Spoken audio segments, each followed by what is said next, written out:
hate this job. I hate this job. I don't even have to come into the office. I can do this job from home. I need this place like I need a shotgun blast to the face. Fuck you. You're cool. Fuck you, I'm out. Hey everybody, welcome back to another episode of My Stupid Job podcast. I'm Aaron Jarbo. As always, my guest today is the very funny Tom Whalen. Tom, thanks so much for joining me. How you doing, Aaron? You know, I'm doing great. We met, for the people who don't know, you're a very funny stand-up comedian. You're also an actor, also a champion roast battler, one of the best in the biz. Thank you.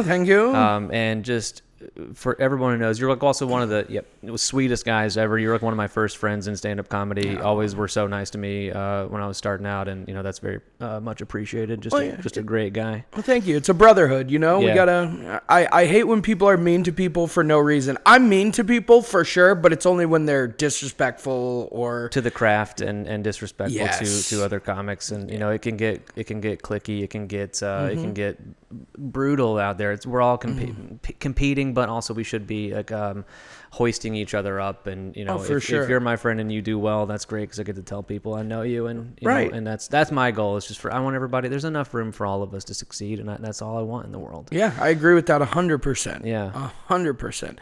A lot of people there's so much jealousy in this whole stand-up thing. Well, I think people think that if you're doing well, that means that I'm not. Like you took a little piece of the success pie that should have gone to me, but what people don't realize is that there's so much room for all of us to play. So much. If somebody gets a Netflix special, you know, you can get one too. And eventually just work hard and people will notice you. I mean, I'm decades away from getting a Netflix special, and I'm okay with that. I'm appreciating the journey. Yep. We're all on different chapters of different books, and that's quite all right. Yeah, and it's an art, and it's not like people like if you're a concert pianist or a tennis player or something, you can start doing that at a young age. You can start taking tennis lessons at 6 or 7 years old and start playing piano at 5 or 6, you know. But it's like stand up, you really can't do stand up. You can be a funny person, but you can't do stand up until you're 21, really. Basically 21, because a lot of the places that we go to do it are bars. Yeah. They're first and foremostly be able to get inside of the place before you can do stand up. Yeah. And there's a few select 18 and over places, but no 12-year-olds are going out to do stand up. That's for sure. You want to hear something funny though? So 8th grade, did you have a job shadow in 8th grade? I had it was like we called it something different, not like an apprenticeship or an internship, but like I forget the word for it, but basically one class period that I was supposed to be at school, I left and went and job shadowed someone else. Yeah, which is cool. And we had like a job fair at my school, and you had to pick a job. And, you know, some kids were doing pharmacists, some kids were doing, I guess, like, finance or whatever. All these, 9 to 5s. I picked stand-up comic. Who'd you shadow? Dick Doherty. That's a Boston comic? He's a very famous Boston comic. He was on Johnny Carson. And how'd you hit him up? So my mom got in touch with him for me. Okay. I don't know what happened. I think she knew someone that knew him, whatever. But he owned quite a few comedy clubs in Boston. And anybody that starts in Boston, which I really didn't even, but anybody who starts in Boston, they know Dick Doherty. Yeah, I mean Boston is you're from Boston, so Boston is a very it's a stand-up breed. Let's just run down the list. You got Joe Rogan, Mark Bill Burr, Maron, Louis C.K., Dane Cook, I believe. Yeah, did you say Joe Rogan? Yeah, you did. Joe Rogan. I mean, there's a lot. Let's see. There's all the Boston guys, Lenny Clark and Stephen Wright, who was one of the first funniest one-liner great. Yeah. But there's so many, and there's people that I can't even think of right now that are from Boston. Jay Leno, yeah. I mean, if we looked at a list right now, Conan O'Brien is also. They are a huge chunk of the pie from where comedians are from originally. Some of the funniest people of all time are from there, and you're from there. Oh, thank you. Yes. Quick, just side note on Boston real quick, because I just watched this Mark Wahlberg movie the other night. How do you feel? Oh, the Spencer Confidential? Yeah. As a Bostonian, Beantown guy, how do you feel about the way that Boston is portrayed in movies in Hollywood? Well, I mean, I don't think it's wrong. I don't think they're wrong about it. What I struggle with is how everybody thinks Boston's such a racist place. Well, it's not just that, but maybe we'll get to that part in a second. But it's like every single Boston movie has like the same like 5 elements. You got the Catholic Church. Yep. You got dirty cops, all Yep. crooked cops. Yep. You got some guy in a bar that wants to fight you. Then the girl in the movie is always this girl that's like chewing her gum real loudly, and she's like, "Saw you from across the bar.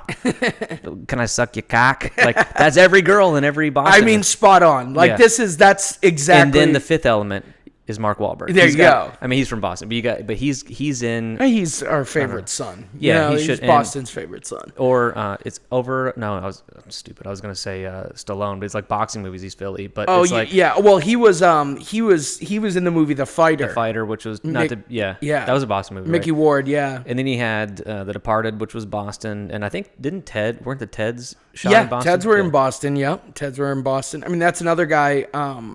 Seth MacFarlane. Yeah. is a Massachusetts guy. So, I mean, Boston's so small. Like, it's a really small city compared to other metropolises. It's a small city. Yeah.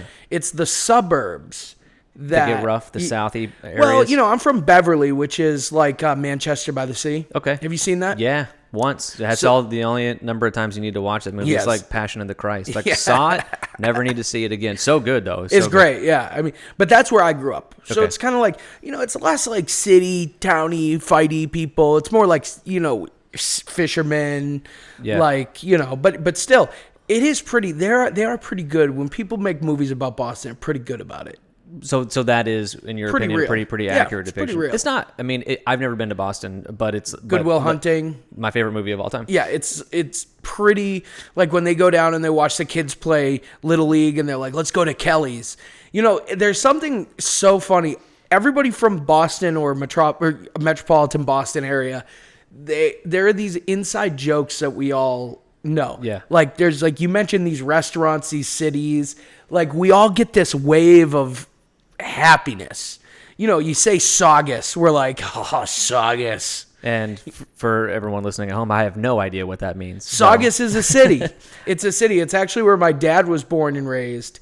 But like, it's one of those cities where like, if you want to get a kick out of someone, you just be like, let's go down to Saugus, and everybody's like, Route 1, Kowloon. So funny. Yeah. So you, when did you move to LA? How old were you? I moved 4 years ago, so that would mean I'm 29 now, so I was 25. Okay. And so so you grew up in Boston, you probably went to school in Boston, you had your first job ever was in Boston? Well, so I actually, when I was 15, I moved to New Hampshire to go to a high school called Pinkerton Academy. Okay. Which was, it was like a semi-private school. If you lived in one of the surrounding cities, you could go for free. And Okay. it was like this really nice high school, huge. My graduating class was 930. Oh, wow. Huge. That's like my whole high school. There's, I think, over 5,000 now because they added another building, and I think they added another city that could go to it.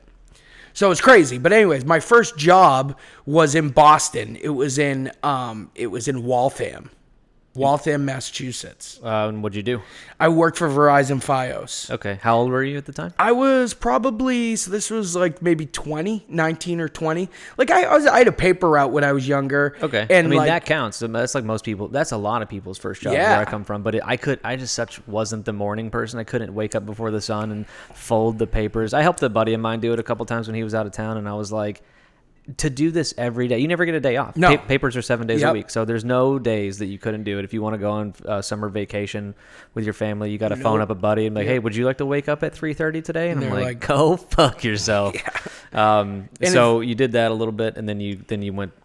I did that, and then I went to high school, and like my parents didn't really make me work in high school. I would take actually I had this one job this one summer.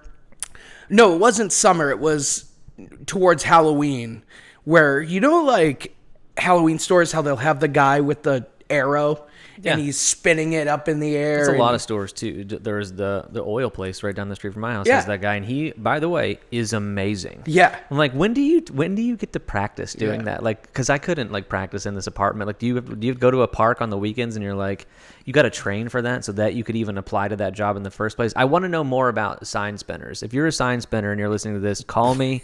I'll have you on the podcast and we'll talk about that for an hour. I just didn't have the juice. The juice. I didn't have the juice. I didn't have it. They're spinning them on their head. They're playing them like guitars. Like, it's crazy. I just like held it. yeah. It just I went for like 2 days. I just held it, and I was just like, all right, Halloween costumes, guys. You want to be Frankenstein? Well, see the guy that's doing the Jiffy Lube on like La Brea, and he's got his AirPods in. He's dancing. He's having a great time, and I just think like if you knew how to do that, what a great job for you. Oh yeah, but like- it would suck being out in the sun.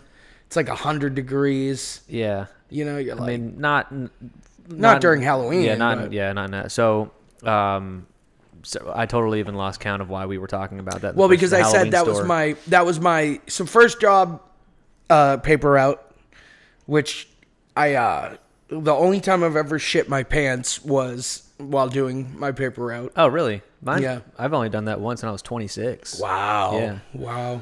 But more Kept tabs on it. Yeah, well, because it's memorable. It's like, how old were you the first time you like shit your pants as an adult? And I was like, oh, I was 26. I remember it vividly because that doesn't happen to adults. No. I mean, it does. If you're sick enough. If I was sick enough, but like now I know, like if I'm sick like that, I just don't leave the house. So you're on your paper route, and what do you do? A bicycle, or you walk, or you? I did a bike. So it was this particular morning I was sick, but it was payday. You know, they leave the envelopes out on Saturday. Yeah. And so I was like, okay, well, I gotta go. And I used to, sometimes I would have my uncle's girlfriend, who my uncle and his girlfriend were complete crackheads. Like, they were just addicts, just like still lived with my grandmother. It was crazy. My uncle lived with my grandmother till she died. And he was just like a Peter Pan. He never grew up. And he had this girlfriend. Her name was Debbie. Just this Boston. Debbie. She talked like this. She was like, Tommy. Are most women from Boston named Debbie? I think they are. There's quite a few. Yeah, there's quite a lot of Debbies. Tommy. Yeah, she would talk like that. And it was just like, you know, whatever. So, but sometimes when I couldn't do it, I'd have them do it for me. I'd have The paper route? Yeah. Yeah. And I think they would steal money. So I was never in. I only did it as a sub, but I was never involved in the collection of money part. So I don't know really how that works. Oh, it was just like they would leave an envelope out. You know, it was like, you know, they'd pay you like $30 and then they'd give you a tip sometimes. The residents. The residents. Oh, that was not how it worked in our hometown. They would like pay the Messenger Inquirer, the newspaper company, and then the newspaper company would pay the kid. What we would have to do is it would be like $150 to get your newspapers for the week. And so they'd pay us. I'd make like $230, right? Mm-hmm. And then they would, you know, tip you sometimes, but then you had to pay for your papers for next week. Around Christmas time, yeah. Yeah. Yeah, I think that maybe there was an element of that. I just wasn't aware of because it wasn't my full-time job. But I think he did have to buy the papers. Like if something happened to him, you had to buy or them. if he just decided to just wake up one morning and throw them all in the trash and be like, "Fuck everybody, no one gets papers today." That's on him. He eats that cost. Exactly. Not the subscribers or whatever. But I do remember people would like, and we would tip our paper boy around Christmas time. Yeah. Just because. Well, they'd give me a couple bucks, even not during Christmas time. He's out in the cold and it sucks. Yeah, and exactly. He bundled up just so we can read about fucking coronavirus and So Disneyland closing and all that shit. Yeah. During Christmas, my grandmother would drive me. But so anyway, so it's Saturday, it's payday. I want to get my money. So I'm like, you know, fuck it. I'm just going to go. So I'm going and I'm riding and I get like halfway through my paper route and I just sneeze and just completely ruin my pants. Just shit. It was diarrhea. And I was like, and so like, I'm like, you know, a quarter of a mile to a half a mile away from my house. So I got to ride my bike back. And I go back and, change out of everything. And then I was like, Mom, will you drive me? And she was like, I thought you were already done. And I was like, no, I just pooped my pants. And she was like, okay. Oh my God. So she got in the car and yeah, luckily I didn't get any shit on any papers, I don't think, but Well, you never know. Most people, like 9 out of 10 poop your pants cases it's diarrhea. Like no one's pushing out logs into their boxer briefs. Like that's just a weird situation. Like mine was the same thing. It was like, you trust a fart and all of a sudden there's water in your pants. And you're like, whoa, I didn't think that was going to happen. Yeah, no high fiber diet people are shitting their pants. You're not throwing floaters in your Spider-Man boxer briefs. I've been doing keto. Yeah. And it has improved my shits so much. High fiber, they're sinkers, right? Or are they floaters? Floaters are good. What it really comes down to is look at your poop is what I'm trying to tell people. What it comes down to is the way it feels when it's coming out. Yeah. If you feel like you just had a full day of work after you took a shit, that's good because it's like but if it's just like yeah.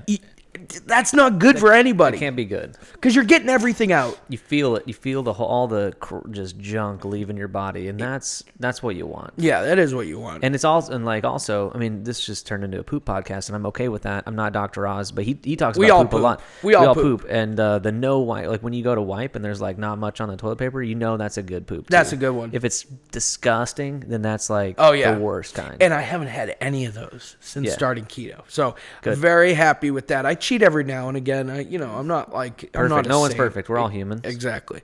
So I've been doing the intermittent fasting, which I found out is actually a lot easier than most people think. Like it's actually like pretty good for you. And all you do is essentially just skip breakfast. Yeah.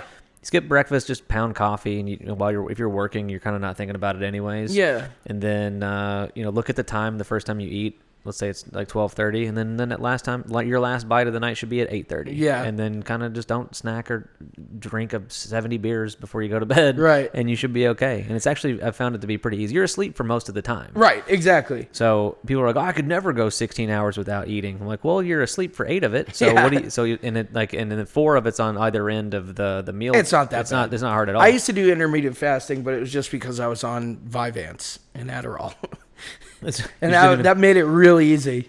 Yeah. Because you're just like when you take Adderall, you're just like, I am not hungry at all. Yeah, which is like a watered down version of Coke, and most people on Coke don't eat food. Ever. Yeah. It's the opposite of weed and booze. Yeah. People going to Taco Bell and just loading up.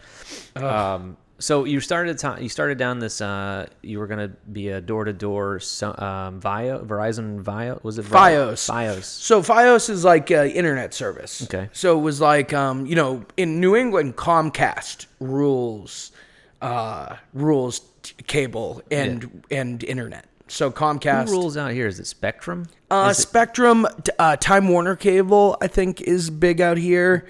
Didn't one of them get gobbled up by AT&T, or AT&T is Time Warner Spectrum? I don't know. Maybe Time Warner and Spectrum joined forces. They got it together. I know I was paying for one, and I just keep getting letters and like, hey, the thing that you have now, it's called this, and I'm like, are you still taking $40 out of my account every month? Then I don't care. Yeah, like, I don't care what your name is. Just give me my HBO Go, and let's just call it a day. Yeah, exactly. I don't give a fuck how the sausage is made. But yeah, I prefer not to know. Right.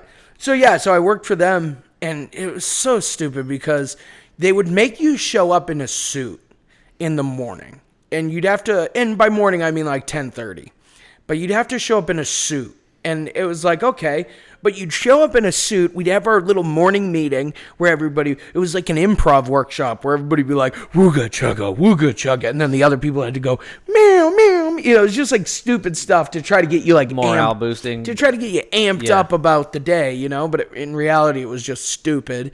And they would just have like these unbelievably hot girls that worked there and these poor guys. Like it was just guys that didn't go to college or dropped out of college and hot girls, because they figured if there were a bunch of hot girls everywhere, the guys would want to come to work, right?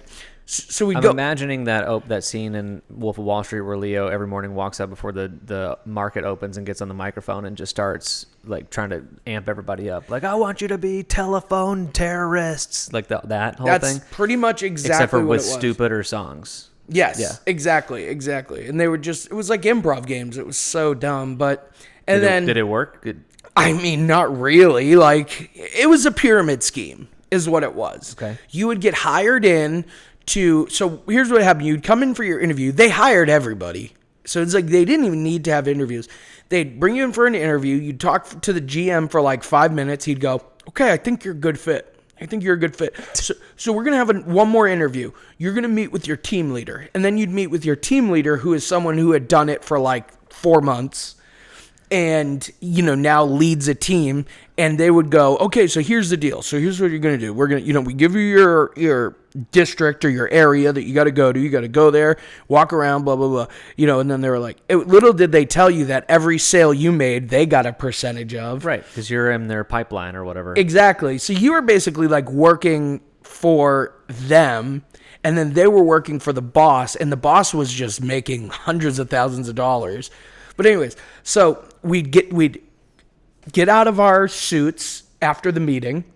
We'd put on a Verizon Fios shirt and some slacks and a That's so cap. weird that you couldn't just show up in that. Is that if that's what you were going to end up in? I mean, would you buy cable from a guy in a 3-piece suit? I don't know. I don't think so. I wouldn't buy anything from someone who knocked on my door and tried to sell it to me. Yeah. I mean, know. LA is Well, very because like here an was the apartment. pitch. Yeah. Do you want me to give you the pitch? I'd love it. Hey, knock, knock, knock. Not interested. Okay, but just act like you're an old lady, stupid old lady. Ready? I am. Basically. Knock, knock, knock. Oh, hi. What's your name, Sonny? Hello, is this Aaronina? Yes. Hi, Aaronina. My name is Tom. I'm actually with Verizon Fios.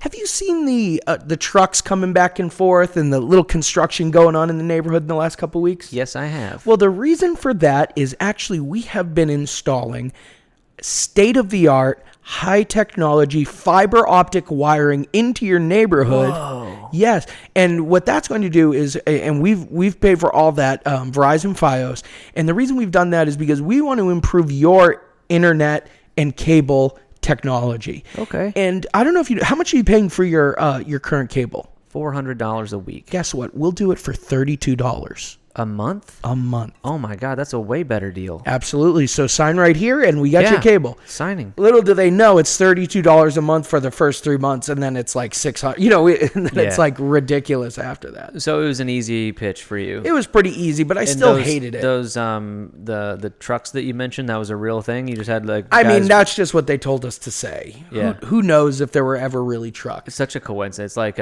mediums. They're like, now who in here has a Oh. family member who has a heart ailment, which is most people. Yeah. And they're like, now did you see a truck with 4 wheels drive any color, drive down your street right here? And like, I did see a truck. I'm like, Sensing June. I'm seeing. Does June mean anything to anyone? Oh, me? I had one time I went to a restaurant in the month of June and I ate a burger. And you went there with someone you love. I didn't know it was love at the time, but eventually we did like have a thing where I was like, I think I love this guy. Well, that guy is trying to speak to you Okay. now, and he's trying to tell you, don't eat there again. He got food poisoning. Oh, I really liked that place. Sorry. The Wahlburgers. the Ball burgers. The Boston Burger, the famous Boston Burger joint, founded by the Wahlberg brothers, Donnie, Mark, and Donnie, Mark, and Alan? No. I think it is Alan. Is it Al?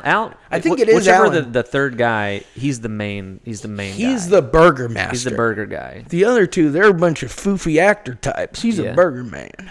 So did you do well enough at this door-to-door job to get kicked up the pipeline? No, I only stayed for like 2 months. And then, so I was doing this job this one day, and I'm alone. Sometimes they'd have you go with people. Sometimes they'd have you go alone. So I'm alone this time. And I'm walking down the street in like East Boston, and I get attacked by a dog. Oh. Just a random dog. There were like 2 dogs. There were dogs on either side of the road, and they were like barking at each other. And one was like a stray, and the other was a person. They had a leash. And the dog stray one was on my side, and they were like going at it, and I walked by, and like I'm scared because I don't know because this thing looks feral, and all of a sudden it just latches onto my leg and starts biting my leg. You were just caught in the crossfire. Yeah, and I got away, and I went back and I drove back to my job, and they were like, "How do we know that this happened?" I was like, "There's pieces of my leg missing," and they were like, "Well, I mean." Could you still see the scar? Do you have any scarring that lasted? I might. I think it was on this leg. Oh yeah, I can see. That's absolutely. Yeah. It looks like some teeth were in there. Yeah. Yeah. So that's so that happened, and then they were like, they didn't give me paid time off or anything. Oh, that's illegal. Yeah.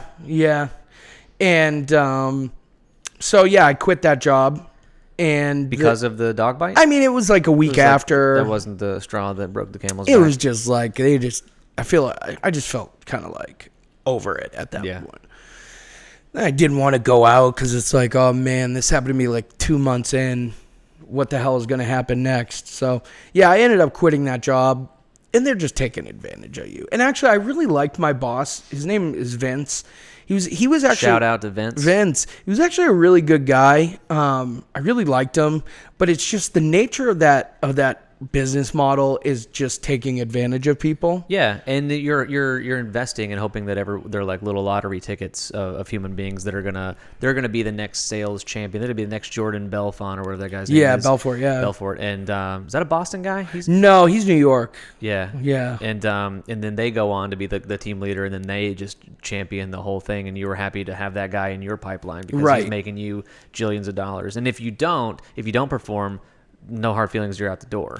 Yeah, I mean, they'd keep you if you were just like a good guy, but that's you're not making money. You're not making real money. That is, I think, how car dealerships work. Like, they'll hire anybody, and if you're good and you sell a lot of cars, well, you keep working. And if you suck, you're on like a 30-day or 90-day probationary period. And if you don't sell any cars, it's like, hey, maybe this isn't for you. No hard feelings. Like, you were told you were going to have to sell some cars, and you didn't. So this shouldn't be coming. See you later. Shouldn't be coming as a surprise to you while we're having this conversation right now. So more recently, I've been working in car sales, but I'm not I wasn't a salesman. I was what was called BDC, which is BDC is Business Development Center. Okay, that's what it means. So if any of you guys listening, and Aaron, I'm sure you've done this at least once in your life. You've gone on a website and you've typed in. You've looked at a car and you're like, I want to know what my monthly payment's going to be. Absolutely. And you're like, okay. So you click at more info, calculate my monthly payment. And then you have to enter your name and your number. How and much your you're going to throw down as a down payment. Well, no, not always. Sometimes. They should factor that in. What they do is they use the monthly payment calculator as a way to get your info. So I would never see how much money they wanted to put down. But I would see, okay, they're looking for a Ford Escape 2019. They want it in red. They want blah, blah, blah. So then most importantly, here's their phone number and email address, and I'm going to spam them until they... Exactly. That's my leads for the guy. Do you call them, or do you pass the leads on to someone? No, I would call them. So I call and I'm like, hey, how you doing, Aaron? This is Tom over at Star Ford. Just wanted to give you a call about that 19 Escape. Are you still looking? Yeah, I am. Do you have one in red by chance? Let me take a look. Yes, we actually have quite a few in red. It's one of our more popular colors. And I just wanted to ask you, did you have any questions on this car? Tons. Tons of questions. Number one, how much trunk space? Oh, the trunk space in this is it's 3 times the size of our base model. So this is what's called a titanium, so it has a much bigger trunk. I watch a lot of movies, and I feel like the unit of measurement for calculating how big a trunk is how many dead bodies. 3 dead bodies. 3 dead bodies. It's 3 dead bodies. I'm never personally going to put a dead body in there. That's how I gauge how much space it is. I mean, that is what we call the Jimmy Hoffa method. Okay. Yeah. Okay. And so, this is 3 dead person trunk space. I'm sold. I'll be, what time do you close today? I have time at 3 p.m. I'll be there. Okay, great. Thank you, Aaron. Yeah, you killed it. I don't know why you're not doing that job anymore. I mean, I quit that job. Okay. But, who knows? I may go back if I need money again, but who knows? Money's not really important right now. It's toilet paper. Yes, you have toilet bottled paper. Water and Purell. Yeah. I went to Ralph's this morning. That's our popular grocery store out here. They had it was pandemonium. The shelves were completely empty for everything, the silliest stuff. I was just trying to get. My wife is pregnant right now, and she makes. Congratulations! Oh, thank you. she makes like, she has cravings. She gets ridiculous requests sometimes, and she wanted some pastas, like some chicken pasta tonight. So I go into the pasta section to just get some spaghetti noodles. Spaghetti's gone, and I was like, oh, that makes sense, because spaghetti, like the act of making spaghetti is like a cheap process. You get some Very noodles, cheap, and you can eat on it for weeks. So I was like, all these like doomsday preppers, like, oh, we're gonna be enclosed for the virus. They just went and bought all the fucking spaghetti. I just think that's so dumb. Like, okay, I get it. It's such a viral disease. Like, this is a really contagious disease. But I think, and we talked about this earlier, the mass hysteria that's being caused in it is more harmful than the disease. Exactly. We've had one of these. Now, the one thing is SARS, swine flu, bird flu, H1N1. We had all these every couple years, but I'd never seen a celebrity get it. Tom Hanks just got coronavirus. I know, and I've never seen like the NBA or a different sports league close down shop. Yeah, that is crazy. I've never seen that, so that is a little worrying. They're canceling shows at the Comedy Store, Yep. even anything 250 people or bigger. And I was at the Improv last night. Like Rogan, I don't know how many the main room there holds. It's a lot, but main Rogan room was holds there. about 450 At the Improv? No, Comedy Store. No. I thought you said. No, I was at the Improv last night, and Rogan had that room packed out, and then he got on his Instagram today and announced that he wouldn't be doing his main room shows at the Comedy Store tonight because it's too many people, but they can do shows in the OR still. So that's insane a little bit, but also, like, I mean, I was gonna say I get it, but I don't get it.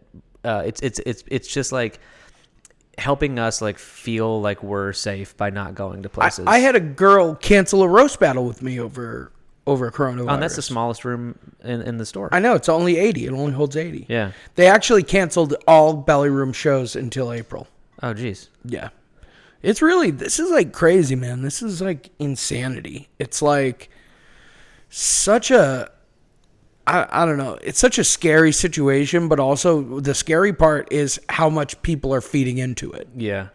I don't like it because I don't, I'm not scared of the virus, but I'm scared that I might not be able to go to the grocery store and just get like basic necessities for my wife and my soon to be kid. Like, I just want to be able to get stuff when I need the stuff. I don't want to have to go and buy 7 months worth of shit right now. No. It's so silly. Costco's probably popping. I heard they're actually like suffering. Like, why? My buddy that I talked to last night at the Improv, he went to Costco to get toilet paper, and they were completely out. Like, if Costco's out of toilet paper, like, we're fucked. Yeah. They should have all of the toilet paper. Aaron, I got a business idea. Toilet paper. Let's pool all our money together. Let's take a trip to, like, I don't know, wine country, somewhere where it's like less populated. Go up north 3 hours. Yeah. Buy all the toilet paper. I think there's got to be someplace closer that we could go. But I mean, if anyone's sitting on crates and crates and crates of TP, I bet they're keeping it. I bet they're doing the same thing that we're thinking right now. Like, I mean, I'm just trying to make a dime. Yeah, I'm trying to make $50. Like, flip some toilet paper, step on it a little bit, take the 1 ply, Sell it for like $25 a pop. get the 2 ply, you roll them out, make a 2 rolls of 1 ply. You know what I'm talking about here? It's Yep. one roll that now is 2 rolls. That's a racket right there. That's a racket. Yeah, I'm down with that. We're going to shut this podcast down early because Tom and I have toilet paper to unroll. 2 ply, turning it into 2 rolls of 1 ply. Hell yeah. That's just simple math right there, folks. So how many cars did you sell over the course of, how long were you there? Well, like I said, I wasn't selling cars. I was basically giving hot leads to salesmen to sell them. But I was there for like 5 months. So were you salaried, or did you get to enjoy any of the sweet commish? I got some commish off of it. So basically what it was is I would make $2 for every appointment I made. I would make $20 for every appointment that came in. And then I'd make another $20 if they bought the car. Oh. So $42 if I called someone, they came in, they bought the car, right? I would have probably, on my best month, I had like 42 people come in. I made about 60-something appointments. I had about 42 people come in. I had about of those people, I had like 15 buy cars. So I made like doing almost the math in my head real $2,000. quick, that's like $70,000 that you just If I did that, 70,000. if I did that for that's. I didn't. No, it probably would have been like 50, but that's still pretty good. That's not bad. I had a roommate when I first moved down here. He worked as he did the thing where you show up and they'll kind of hire anybody, and he was like, oh, I could be a car dealer maybe.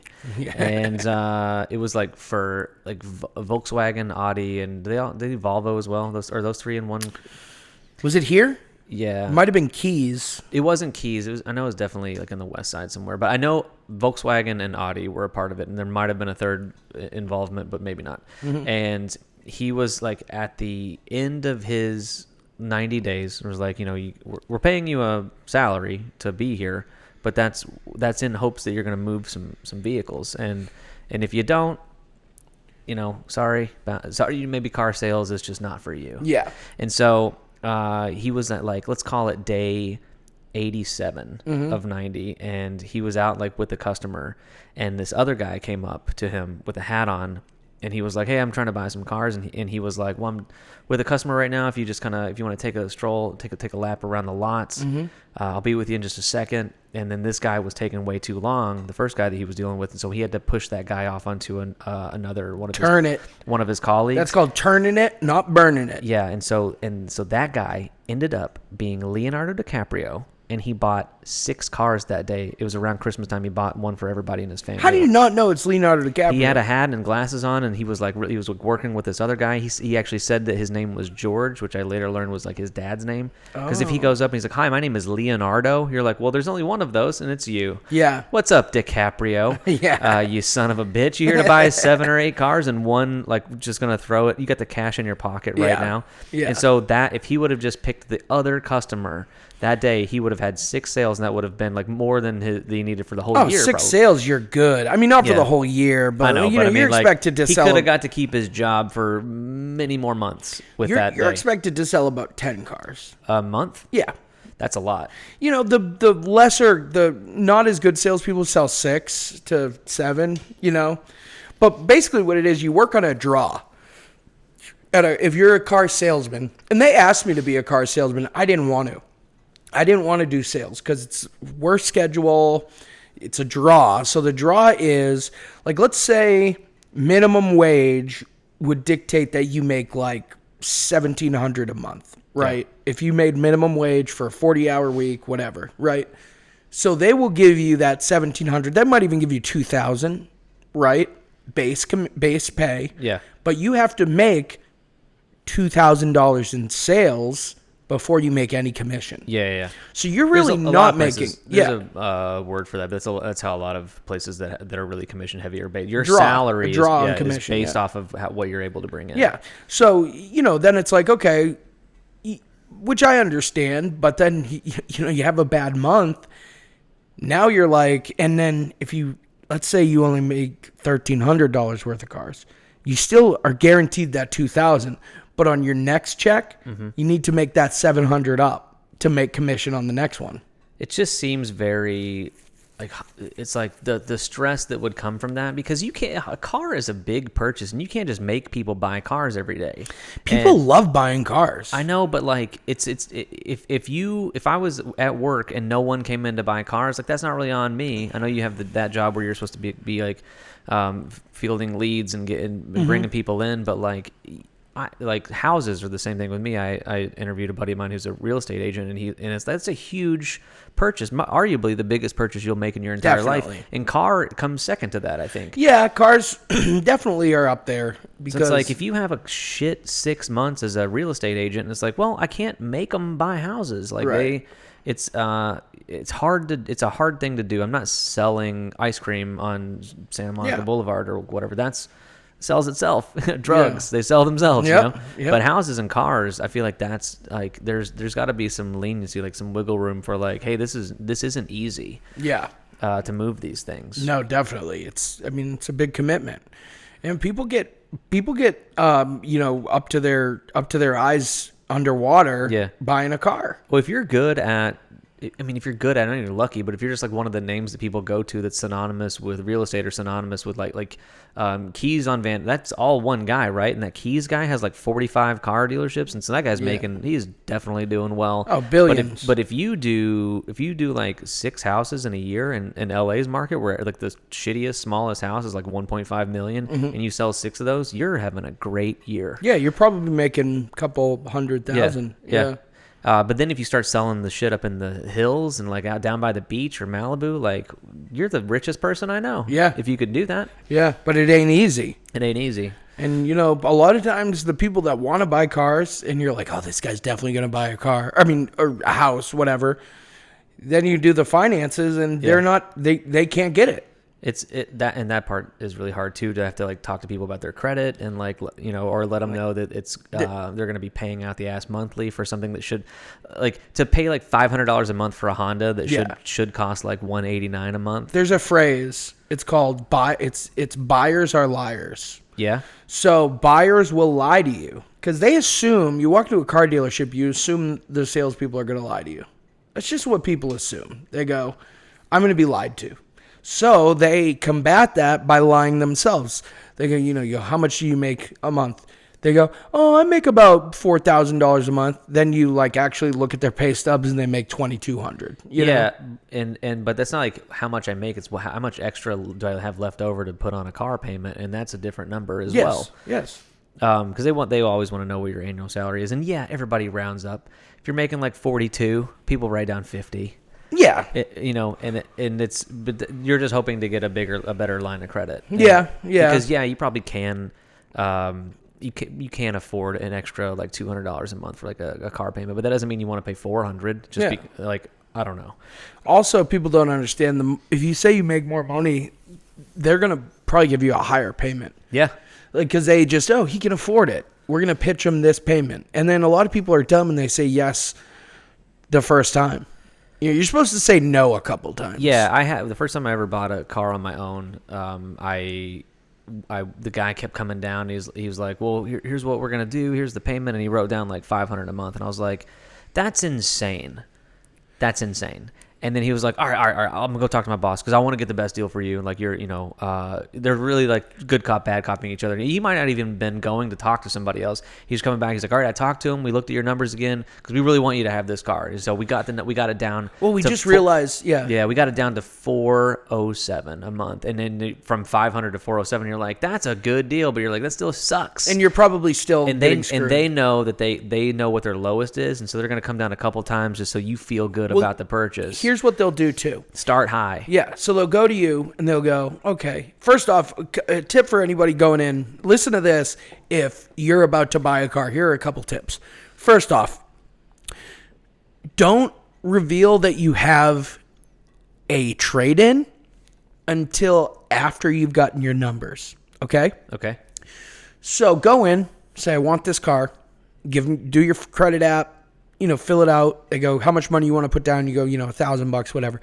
They're going to give you, and then they're going to give you a number. And then you go, I need it to be closer to 350. And they go, okay, it's 500. And they go, okay, well, let's figure it out. And they go, oh, well, it just turns out actually this is a certified car, so we can bring the APR down. We can get it down to maybe, like 380. So you're like, great, awesome, great. Oh, just FYI, I have a trade-in. Now they've already given you their lowest, and they have to go lower. And now they have to go lower. Yeah. To take your so do your trade-in last. When I bought my car, I had a shitty car that I was like, I just needed to get rid of it. And I told them, I got a car, and they were like, we'll give you $500 for it. And I was like, I probably could have got more, a little bit more, not a lot, but I was like, thank you. Like, because it's a chore of like, I would have paid you $500 to take the fucking thing away from me because I can't have 2 cars in LA. Like, why am I going to sell it myself on Craigslist? No. Just take it from me. Like, you've actually made my life easier by taking it, and you gave me $500. That's awesome. Win-win for me. Right. But some people don't feel. Some people have better cars. That was my first car ever that I was giving away to get my first like adult car. Yeah. And some people like I had a buddy the other day whose car he was trying to get rid. He just bought a new car and he was trying to trade in his other one, and it was like Kelly Blue booked for like $5,100, and they were offering him $26, which is like, half. Yeah. And so he's just like, I'll keep it, sell it myself, and he sold it for like 51. Yeah, So it's like, if you can do private sale is always the best bet. yeah.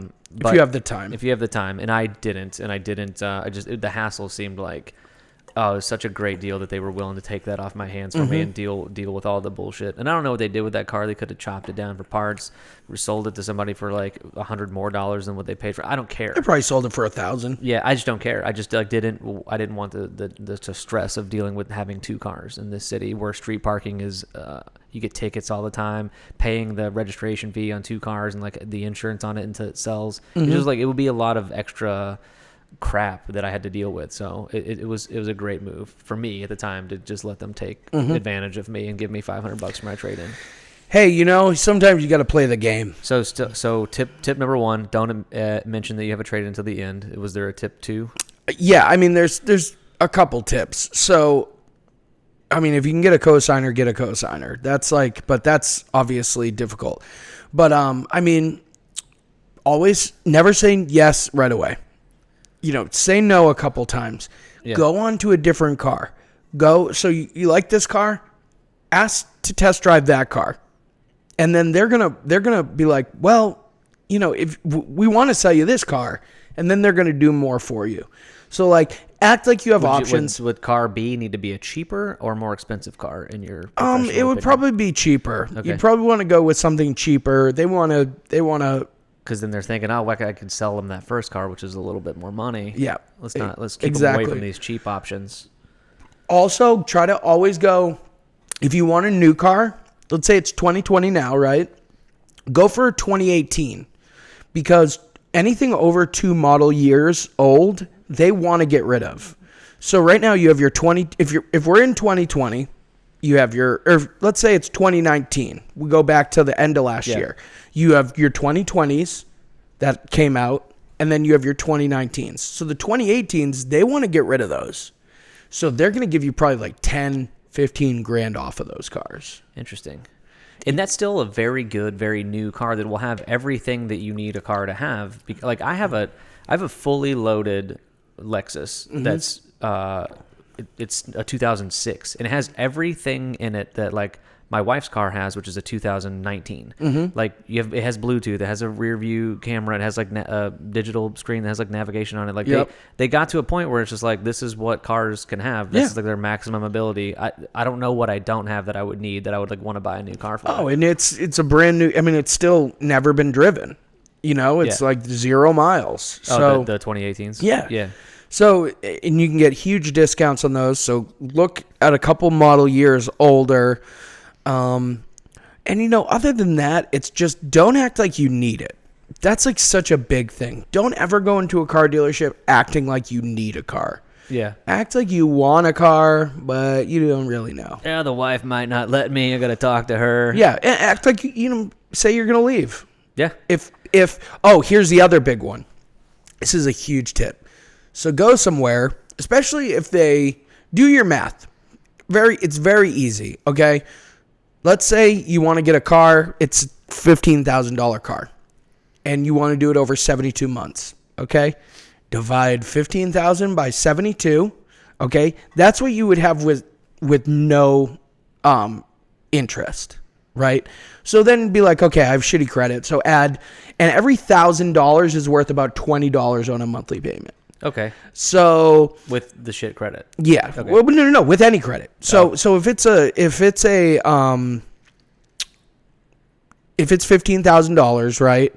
And once you finance it, it's $22,000. You're paying $7,000 in interest.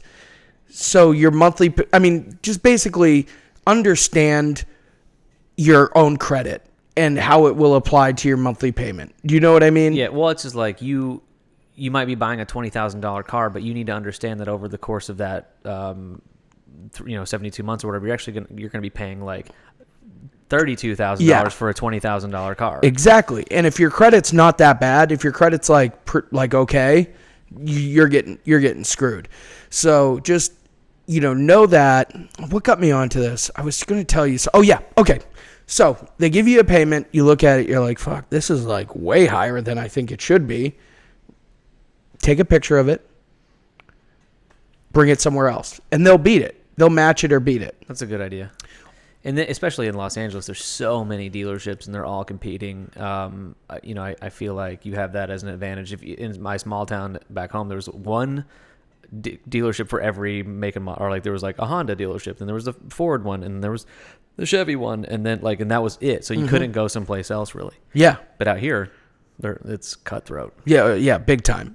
But yeah, so take a picture and then go, okay, I got to go home and think about this. Yeah, they don't want you to leave that No, day. they're going to go, no, whoa. Yeah. Let's talk. My uncle, when I was buying a car, I had an uncle tell me like, walk off the lot. Yeah. It's like they will hate that, and you don't know how much power you'll gain from them by just like being like, yeah, I'm going home today. I'll think about it. I'll sleep on it. Maybe I'll be back next week. Yeah. I have next Thursday off. I'll pop by then, and they're gonna be so infuriated that you're walking off. They're like, whoa! Remember how we said 400? It's actually gonna be 315. Yeah, exactly. And that's but I think still walk off because you can come back and get it for 285. Yeah. Luckily, the car dealership I worked at was actually, it had some integrity to it. I actually think they were actually really good people. They started hiring some people that didn't. They started hiring some people that were like, here's the deal. You got to ask for $7,000 down. If they can't do $7,000 down, tell them you can get them the same payment at $3,000 down. It's like, whoa. If someone said that to me, I'd be like, where did that other $4,000 come from? Yeah. You're just hoping I'm an idiot. I mean, by nature, I think most people assume that car dealers are like sleaze bags. They're scumbaggy people. I remember when Some are, some aren't. I was gonna buy a Prius right when those first started getting popular around like 2010, 2011, and I went to Culver City Toyota. I was living in Culver at the time, and this guy was just he was just so obnoxious, like trying to sell me a car, and I just wasn't having it. He was coming back with these like way super high monthly payments, and I just was like, hey, in my mind, here's what I carved out of my budget to spend on a car. Yeah. It was around like 250, 300, and he was coming up back with these like getting a brand new Prius from Japan because that model is better than the ones that are made in America, and it's gonna be about $500 a month. And I was just like, nah. And I walked $500 a month for a Prius? Are you kidding me? At the time, they were brand new at the time. Like it was like this is before they became like, this is before Uber. This is before they came like known as like cabs. They were just like, it was like the cool car to have. They were really trendy at the time, and it was like, then also you're like eco-conscious, and people looked at you like, this guy cares. Like, what a big heart on Aaron for going Prius. I know they're not the coolest looking car, but god damn it, he cares about the earth. He's conscious. So I was trying to go that route, and I ended up saying no, and I left. And right across the street, there was like, I stopped at home to the grocery store. Got some groceries, and I went inside, and when I came out, the guy who was trying to sell me the car pulled up in the lot. No. And he had like he drove like a 1989 like white Honda Accord that was like shitty. Yeah. And I was like, dude, you can't even buy a car there, you piece of shit. I was like, you should be able to sell yourself a car first before you can sell everybody else. Like, how are you going to tell me what I need to drive and how much I need to pay when you can't even get yourself a car from this decade? Yep. So I thought that was pretty funny. Yeah, I mean, the car business is shitty sometimes. Like, people just, if you're not good at selling cars, you're gonna have no money. You're not gonna be able to buy a car. So that was your most recent gig in LA? That was my most recent gig. Any other like noteworthy fun things that you've done out here? Here, I was a pizza delivery guy for a while. A big chain or a local spot? Lucifer's Pizza. I know Lucifer's. Yeah, very good pizza. I also did Maria's Italian Kitchen in Brentwood. Okay. They were both really cool. Lucifer's was fun because there was a lot of celebrities that came in, but we'd read the Yelp reviews, and the Yelp reviews were hilarious because half of them would be like, delicious pizza, so good, awesome. And then some of them would be like, this is a Satan worshiping, they sacrifice people, blah, blah, blah, like all this shit. And I'm just like, wow. Imagine if that's true. And you know what I mean? Like, but no, it was cool. If you can hear the siren, that's the coronavirus completely taking over. Oh, boy. I live on the same street as a fire department, so sometimes we have to deal with that. Most of the time it doesn't happen, but we got lucky. We got rain today, and you said it's supposed to rain for a while. I heard my wife say that, and she looks at the weather, which is crazy. Like she's your trusted source. She looks at the same thing that I could look at and just didn't. Like, isn't it weird to think that like there was a time when people didn't have like an app on their phone like to tell them what the weather was going to be tomorrow? Just like you woke up and you looked outside and you're like, this is what it is. You know what people used to do? They people prepare for it and like try to not have their wedding day or their parties on a rainy day. And it's like, if it rains, it rains. If it snows, it snows. This is what we got. This is what we woke up to. My grandparents, first off, Farmer's Almanac. That was your good way of. Usually they're right. I'm talking about even before that. Oh yeah, but so I'm saying just prior to TV, internet, so like 30s, 40s, 50s, right? Right. My grandparents would look at the sky the night before, and if there were clouds in the sky the night before, they would assume it was going to rain. And if there were stars in the sky, they would assume, which is like such a shitty way because like, some nights it's beautiful and then the next day but it's I mean, storms. there was probably some truth to that a little bit. So much so, like it happened enough times that they were able to try to use that as like their prediction for tomorrow's weather. And that's okay. Yeah. We got is Lucifer's the spot? I was actually just thinking about that pizza. Pizza's been so good lately. My kid. I can't eat pizza. Really? Oh, keto. Yep. My wife is pregnant and the baby's like huge right now. He's like 5 pounds. We're how many months? We're due in like 4 weeks. So like we're in the last. But they grew the most in the last month. Yeah, like right? It's supposed to be like a pound a week. I was talking to a guy last night about 9 it. pounds. So he could be a 9. Sorry, pal. Yeah, I'm sorry. Yeah, it'll be fine. Well, Are you thinking C-section? Did I just break your chair? It's okay. They like move around a bunch, like right when my wife's eating, like after the stuff, you can tell it goes down to like right here, and he has a reaction to it, and he loves pizza. He loves when she eats pizza. Oh, I'm sure. And Lucifer's is a spot we like. Well, because cheesy, fatty, delicious. Yeah. Like pizza has everything. And they're just gobbling it up. It sucks. I wish I could eat pizza all day, every day. But it's just like... It's just not good that you do. I mean, I've just realized carbs for me, they are my kryptonite. Yeah. And because sugar is a carb, so that's, it counts, So whether it's soda or bread or whatever, that's always been my...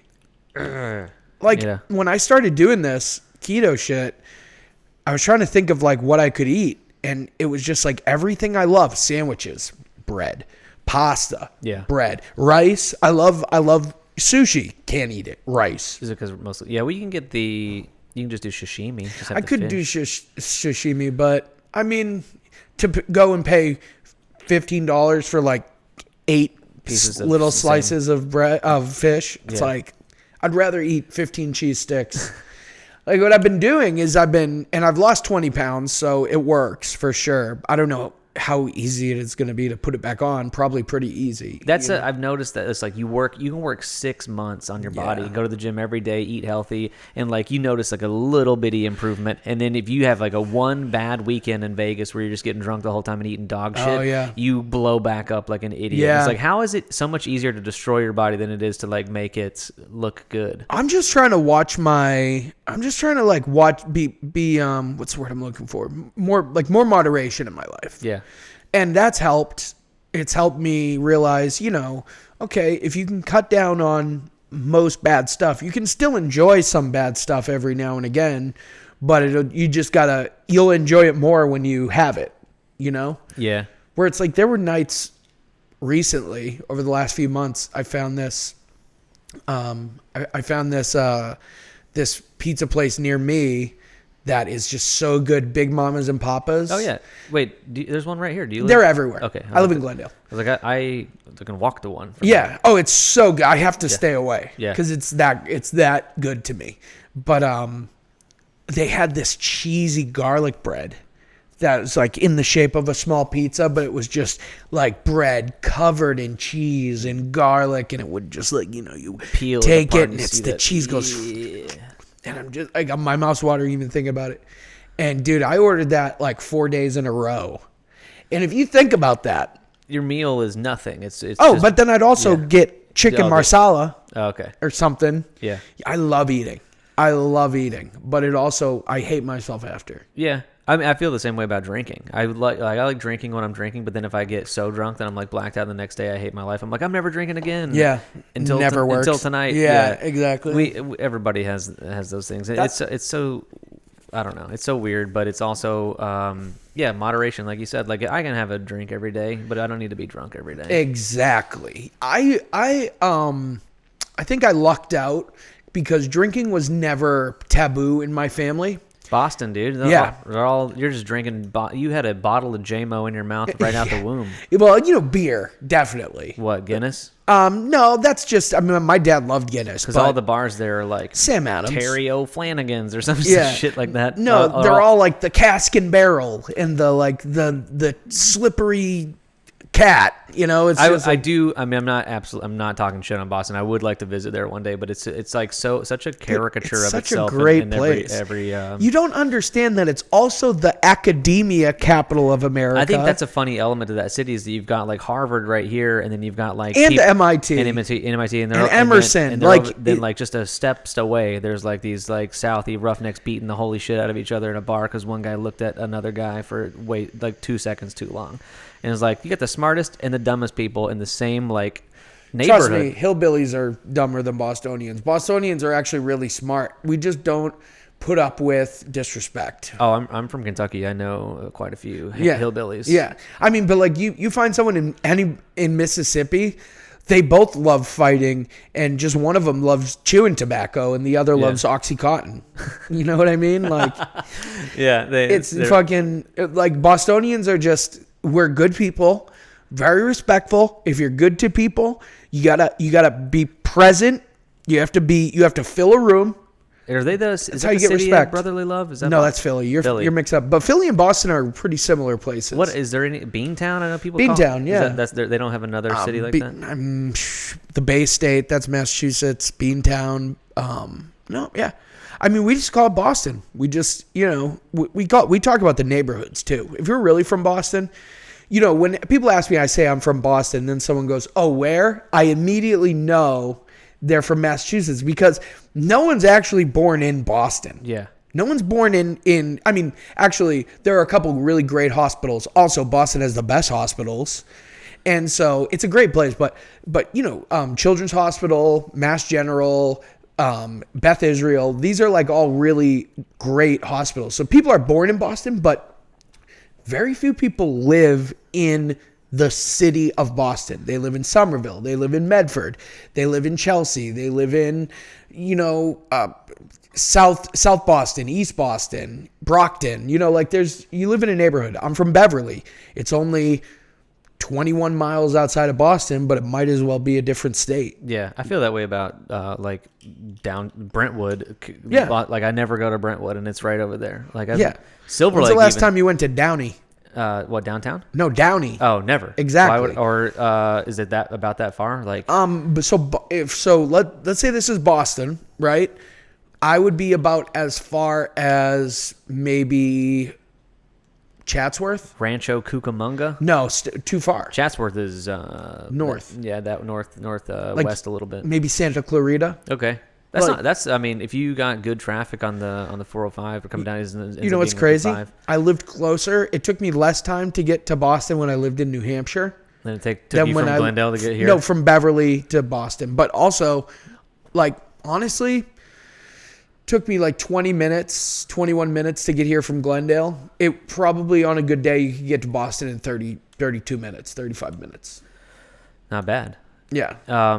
You were going through real quick. I wanted to hop back, but you did a couple restaurants. Did you ever get fired from any places that you worked? Oh, I've gotten fired from almost all the places I've worked, just from love that apathy. When I stop liking a place, it's easy to read on it. When they start treating me, I don't let anybody fucking take advantage of me, and whether it's an employer or anything, if someone is fucking disrespectful to me, I say it. And I only say it if I really think it's warranted, and I'm always respectful about it. But a lot of times, if someone's doing something to me, they assume I won't say anything, because I think a lot of people are more happy staying out of confrontation than getting their just Yeah, and or served. they'll be silent to you, but they'll go run their mouths behind your back to a bunch of other people. It's like, Right. let's just do the thing. Let's do the conversation right So, now. you know, I've had employers when they call me by the wrong name, I go, you know, like my name is Thomas, right? That's my birth name, right? Yeah, and I remember asking you at a mic one time. I was like, "Hey, Thomas, how's it going?" And I was like, "Do you ever go by Thomas?" And you're like, "No, never." And so and you said it like, "This has been a thing I've dealt with before. Yeah. If you call me Thomas ever again, we're Oh, so here's a fun work story. Yeah. So I worked at Buffalo Wild Wings. this one right up." I got fired for this. This is great. This is actually a fun story, okay? So I worked at Buffalo Wild Wings. This is when I was couch surfing in LA. So, by the way, this podcast got so much better after I hit my weed pen. I got so much more loosened up. Well, that's what it's This here is for. this is the nicotine. There's a weed one in here. Oh, I didn't know you were doing both, but I didn't either until You just grabbed the until it wrong one? happened. Yeah, actually, yes. yeah, great. Yeah. So, Fired from Buffalo Wild Wings. fired from Buffalo Wild Wings. So I'm couch surfing in LA at this point. And I was staying at my friend Mark's house. I didn't have a car at the time. I originally was living right next to, it was in Burbank and I was in Pasadena. So that's not far. It's about a 15-minute drive. It's an Uber, about $10, $12 Uber, right? So I take the job, but then I end up going and staying at Mark's house in Hollywood, which is like a $20 Uber. So I'm like, damn, I don't even want to do this job. And then I get in and they start calling me Thomas all the time. And my given name is Thomas, but I go by Tom, I go by Tommy. You can call me T, you can call me whatever you want. I'm just not a Thomas. Have you met a Thomas? No, but also I'm a big, because I just had to go through all the processes of naming my child, and it's like, if you ever introduce yourself as one thing and someone immediately, if you're like, "Hi, my name is Michael," and they're like, "Hey, Mike, nice to meet you," I'm like, Yeah, I didn't say Mike, I said Michael. And so if someone calls you something right back other than the thing that you just gave to them, that person's a piece of shit. Right, I agree. Unless Hey, my name's Tom, nice to meet you. Tommy, good to meet you. Right. That's not, I said Tom. Yeah. So here's one way I would accept it. So like, let's say you and me were hanging out. Let's say you call me Tommy because we've been friends for a while, right? Then we have someone come up and they go, you know, they've either heard you mention me as Tommy, someone you know, or you go like, "Hey, yo, this is my buddy Tommy," and I go, "Hey, Tom, how you doing?" That was very Boston of you. It's my buddy Tommy. This is my buddy Tommy. Tommy. People get the Boston accent wrong. Yeah. I only know how to say ba and cock, like I did. Ba and cock. I Cock? saw you across the bar. I want to suck your cock. Your cock. See, it's Cock. more. See, Yeah, that's cock. See, that's where I'm from. I'm from the North Shore, which is like O's. It's like big, wide. You're like this when you talk. You know, cock. You know, like Boston. Ray Donovan, he's always like, "Sure." Sure. Like, "Hey, do you want to go to the pizza later?" "Sure." Sure. "Sure." Yeah. Shaw. Shaw. SHAW. Shaw. "Sure." Yeah. Sure. Yeah, we can go down there. Sure. So someone at Buffalo Wild Wings is about to call you Thomas. No, they're calling me Thomas. The general manager called me Thomas a million times. What was on your name tag? Thomas.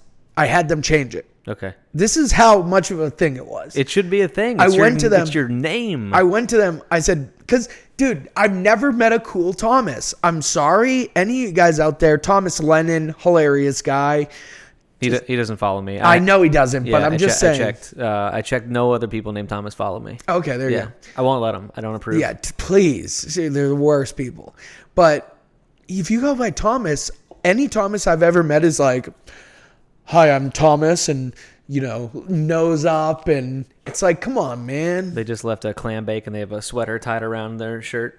And it's a cool Okay. name. Thomas is actually a strong name. It's like Thomas. Yeah, I don't mind it, but I do. I wasn't a fan of when we were trying to name our kid like names that could be shortened because we know people are shitty, and so if we name them one thing and people start calling him something shorter than that, it would infuriate me, and I'd be going around like following him around his whole life, correcting people, and be like, "Oh, that's not his name. His name is actually this." Like if someone goes Thomas, I'm okay with that. Like, Yeah. because they're doing like because it sounds almost medieval. If you Right. think about the name Thomas, it's kind of like a medieval name. I'm not mad at it. But I don't want to be called it. I want to be Tom. Yeah. Because that's who I am. I am a Tom. I'm a Tommy. I like to have a good time.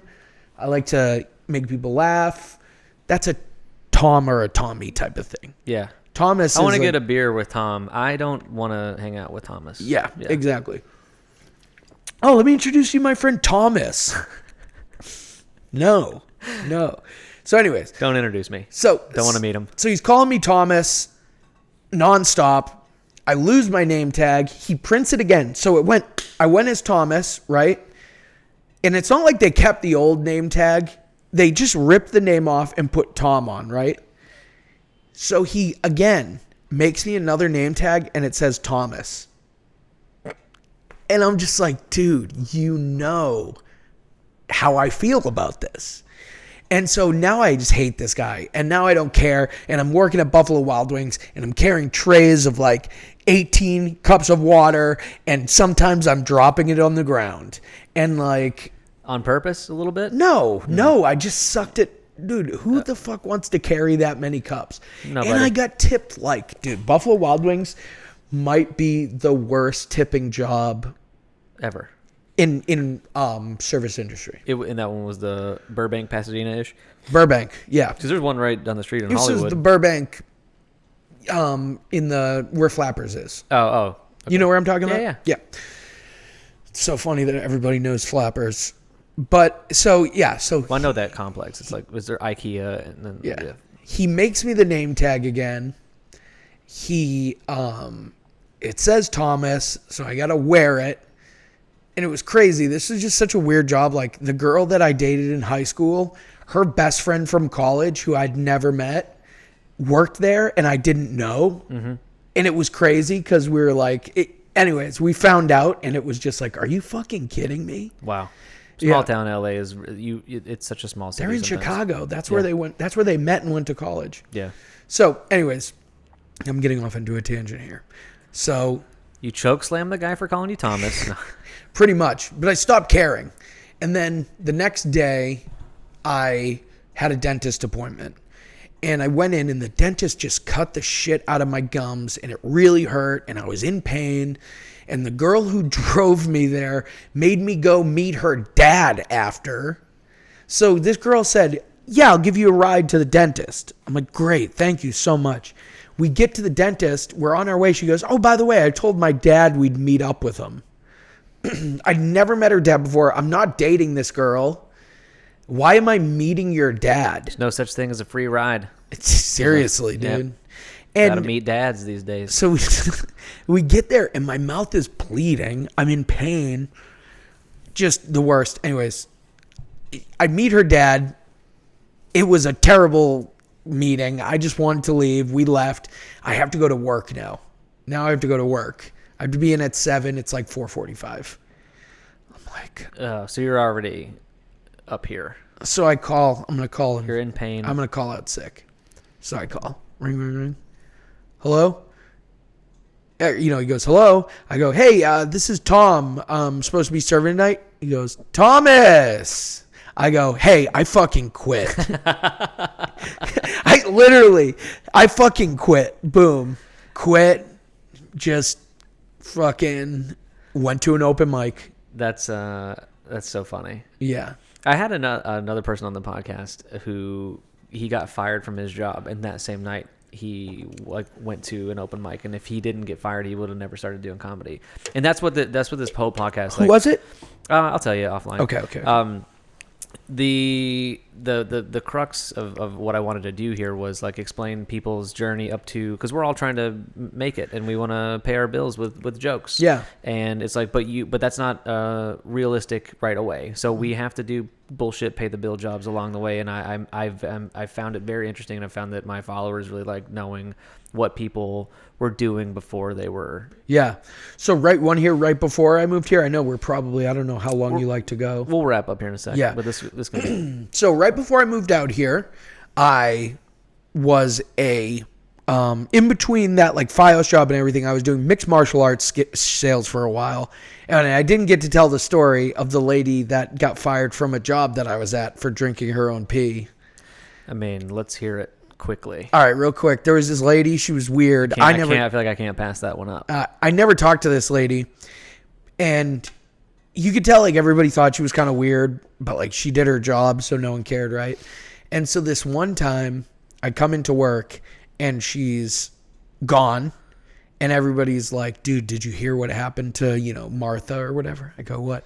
They go, they caught her drinking her own pee in the bathroom and then they fired her. I'm sure they came up with a reason. I don't even know if they ever told her that that's why.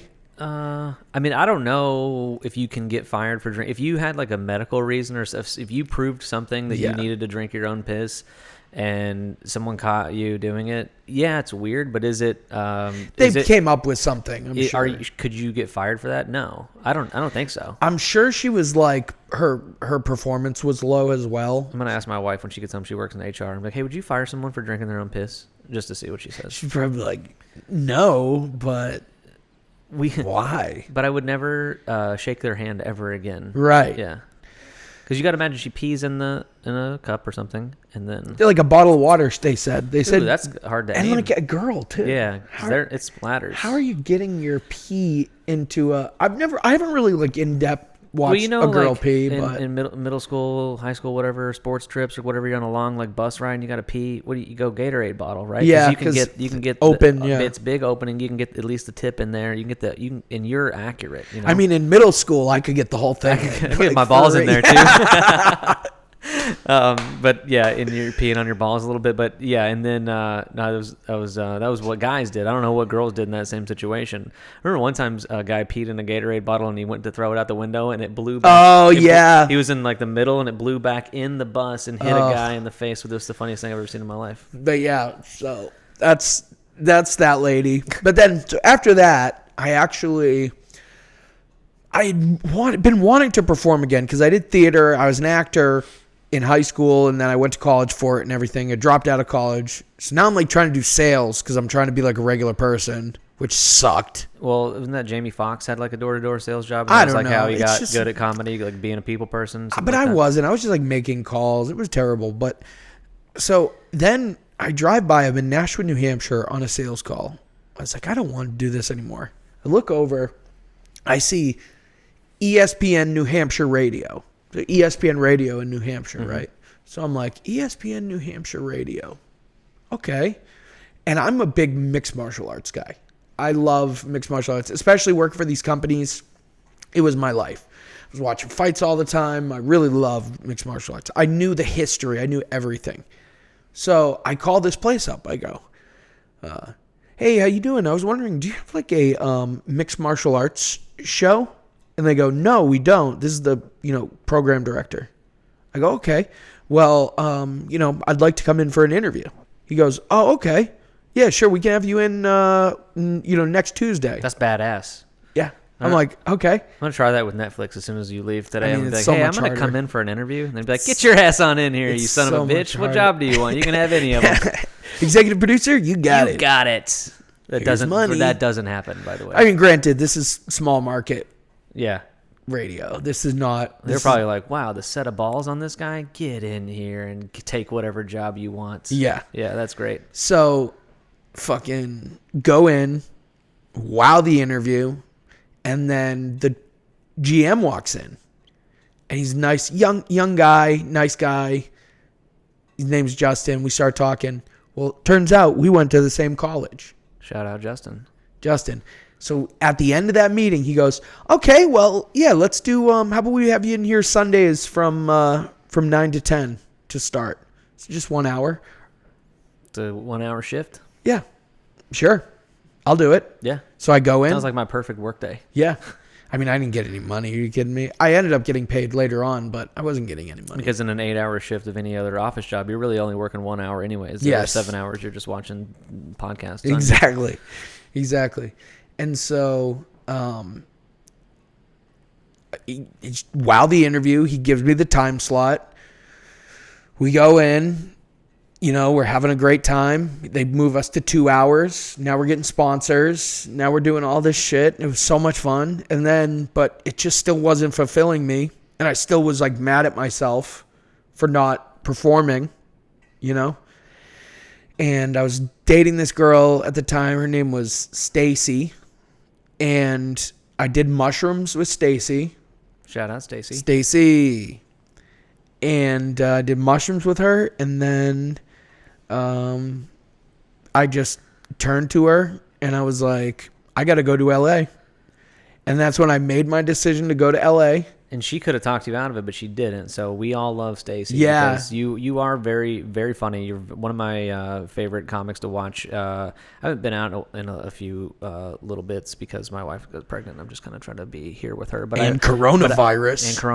Oh, I don't care. I went to a show last night. But still, it's like I remember very early on in my stand-up adventures, I would come home and my wife was like, how was it? And I was like, man, it's fine. And she was like, is anybody else like any good? And I was like, most people suck. I was like, there is one guy that I think has like star power. And I was like, he's good. He reminds me of like a younger, handsomer Jack Black. He can sing sometimes. Sometimes you belt it out. Yeah. And I was like, it's this guy, Tom Whalen, and I adore him. He's going to be a huge star. So thank you. Aaron, I love you, dude. I've you're said great. I've said that about 0 other people, and I know you have, but also yeah. because you're just also like a super friendly guy. But thanks for Well, being not here. to everybody. I think I just can, I could tell you are a good guy, genuine guy. I think that's something also Boston people are good at is character. What's it called? You're just a good judge of character. Good judge of character. Yeah. And I could tell you were, a good guy and you had much more positivity to spread than negativity. Yeah. And so I like to keep those people around. But seriously, that does mean a lot to me. I appreciate you, pal. Tom, tell the people at home where they can find you online, any shows you got coming up, anything you want to promote. This is you. Okay, so find me on Instagram, Fake Tom Whalen. I just started a new prank phone call podcast called Dank Prankers. Okay. Where we prank phone call QVC and HSN and people's dads and moms and pawn shops and wherever, people will talk to us, we prank them, and it's That's on Instagram? hilarious. It's on Instagram right now. We're waiting to put the first episode out. We have a sizzler out, a teaser, and we're going to stack a couple and release them in over a couple days. And so look out for Dank Prankers. That'll be on my Instagram. Roast Battle, have a roast battle coming out March 24th. It's against Sarah Fatemi because it was supposed to be against Alice Hamilton, but she dropped out. So come see me, Comedy Store, West Hollywood, March 24th. It might get postponed from coronavirus. Probably will. Yeah. Because they said they're canceling all, but fingers crossed. But if not, and then whenever this all passes, you got to see Tom battle. He's one of the most talented roast battlers in the business. Thank you. Tom, thanks so much. Absolutely, guys. Tom Whalen on Google and everything. There we go. Thank you.